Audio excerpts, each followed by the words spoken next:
প্রিয় দর্শক, আসসালামু আলাইকুম ওয়া রাহমাতুল্লাহি ওয়া বারাকাতুহু। আমি লেখক কবি মোহাম্মদ শহীদুল ইসলাম আপনাদের মাঝে কিছু বাস্তব কথা তুলে ধরছি, শুনুন। এক সময় শিশু ছিলাম, নিষ্পাপ হয়ে জন্ম নিলাম, আস্তে আস্তে বড় হলাম, ভীষণ চিন্তায় পড়ে গেলাম। ঘর সংসার গড়তে হবে, আয় রোজগার করতে হবে।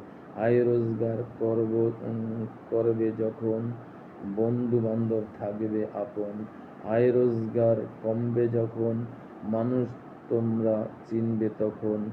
বৃদ্ধ যখন হয়ে যাবে, সবাই তোমায় ধিক্কার দিবে, কেউ তোমার আশেপাশে থাকবে না তখন। এটাই বাস্তব। আল্লাহ হাফেজ। আসসালামু আলাইকুম ওয়া রাহমাতুল্লাহি ওয়া বারাকাতুহু। যদি আপনাদের ভালো লেগে থাকে, লাইক, কমেন্ট, শেয়ার এবং সাবস্ক্রাইব করে আমার পাশে থাকুন এবং লেখার সুযোগ করে দিন।